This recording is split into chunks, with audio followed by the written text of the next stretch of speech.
Pak Heri, apa kabar?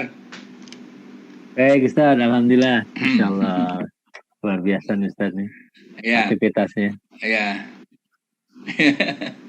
Baik, saya tanya Mas Gaib dulu nih. 2021 ini tahun apa? Tahun apa ya? Kalau tanggalan kita itu tahun apa ya? Apa? Kamu udah. Ya. Tahun 2021 ini tahun setelah tahun 2020. Aduh. Asal jangan jawab tahun kerbau aja ya. Ada yang menarik ini pada tahun 2021 ini. Apa?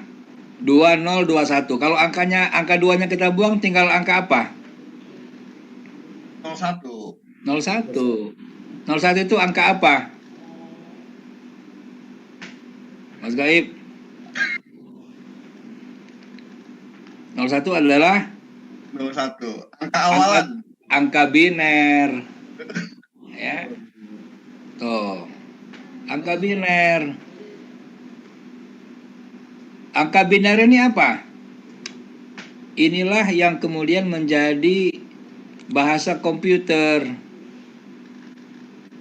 Ya. 01. Nah, 0 dan 1 kan?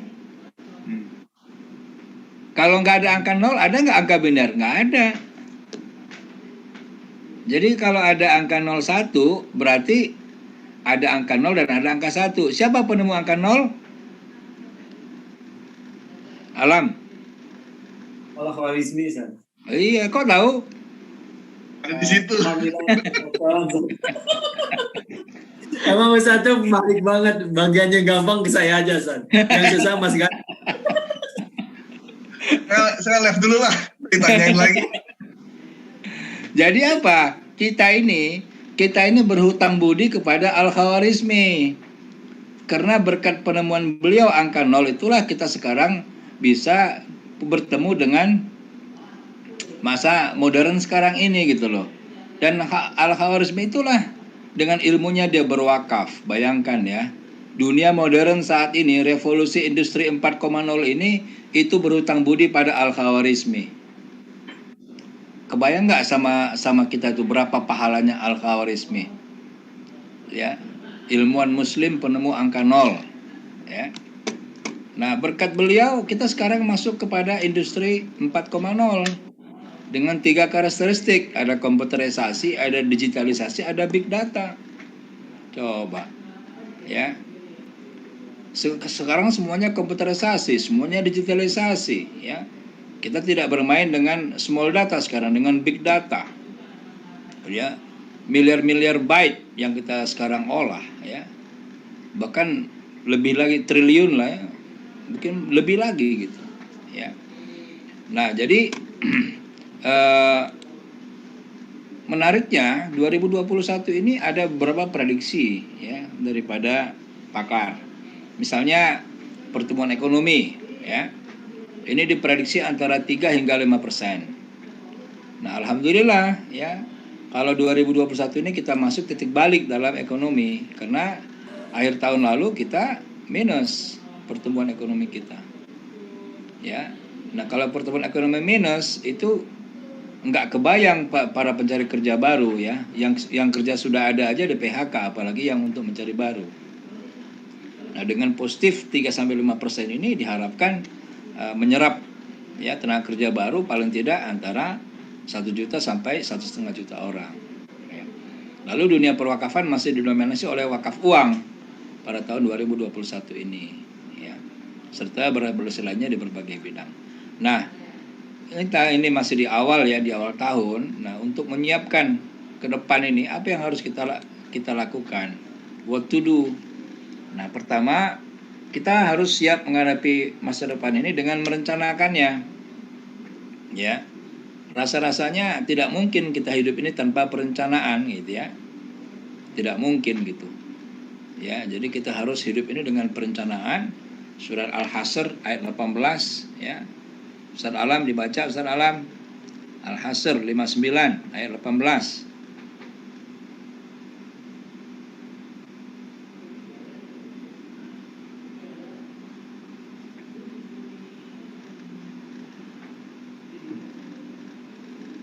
Sembilan saja.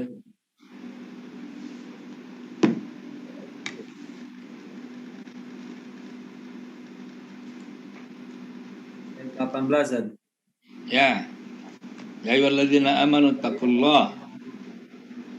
Bismillahirrahmanirrahim. Ya ayyuhalladzina amanu taqullaha wa tanzur nafsun ma qaddamat lighad. Wattaqullaha innallaha khabirum bima ta'malun.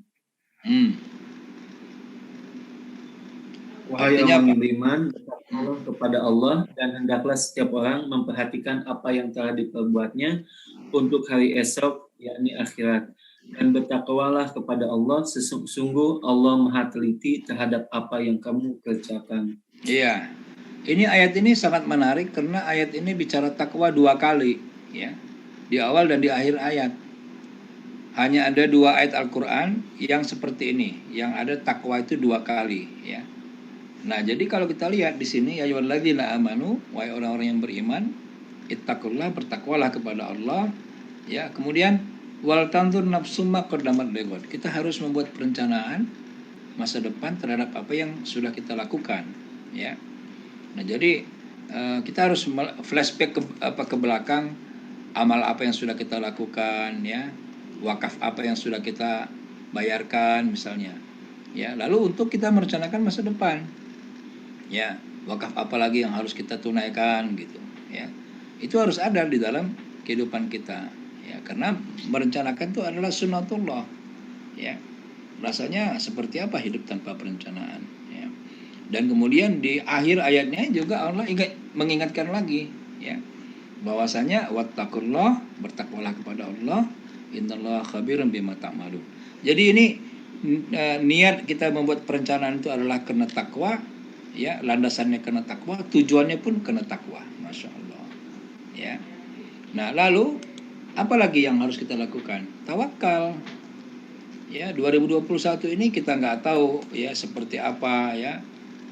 Apakah ya, walaupun prediksi-prediksi itu kita boleh ya buat sebagai referensi, tapi kita tidak tahu pasti apa yang akan terjadi besok. Ya. Karena dalam Al-Qur'an surat Luqman misalnya ayat 34, ya.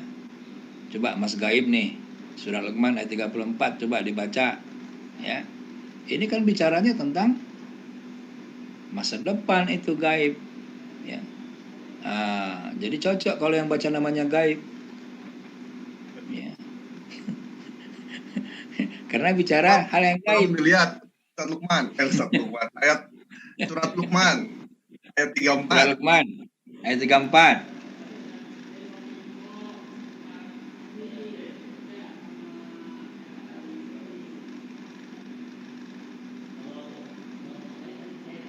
Innallaha 'indahu 'ilmus sa'ah.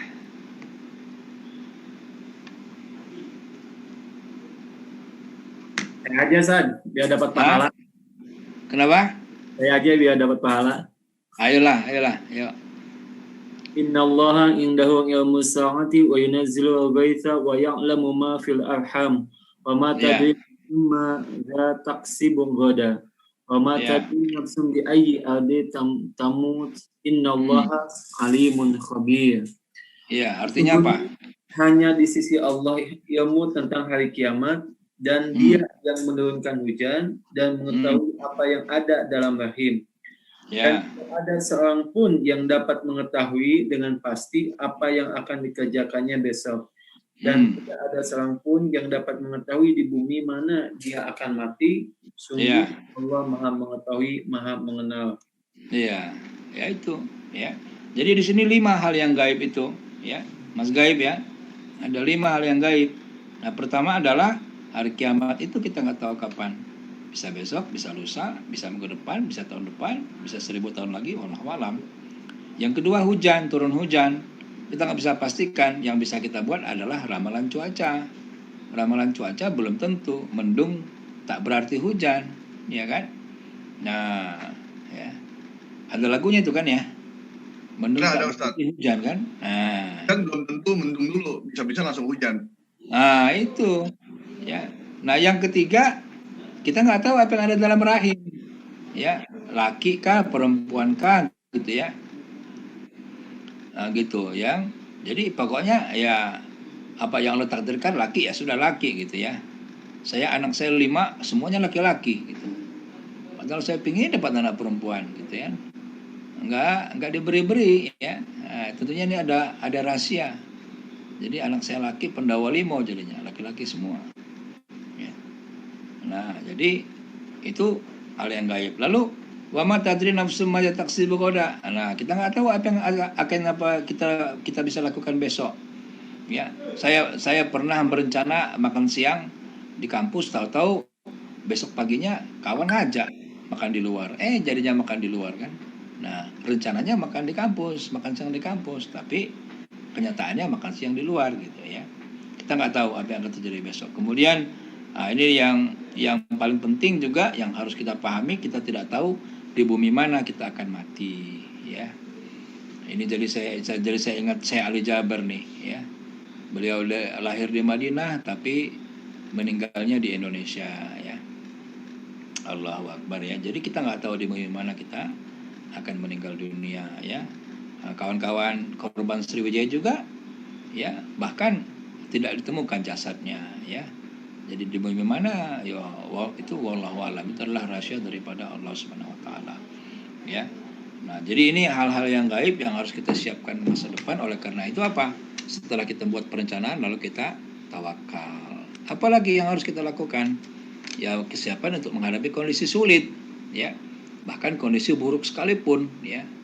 Nah, di sini kan dijelaskan ya. Iqtanim khamsan qabla khamsin. Ya.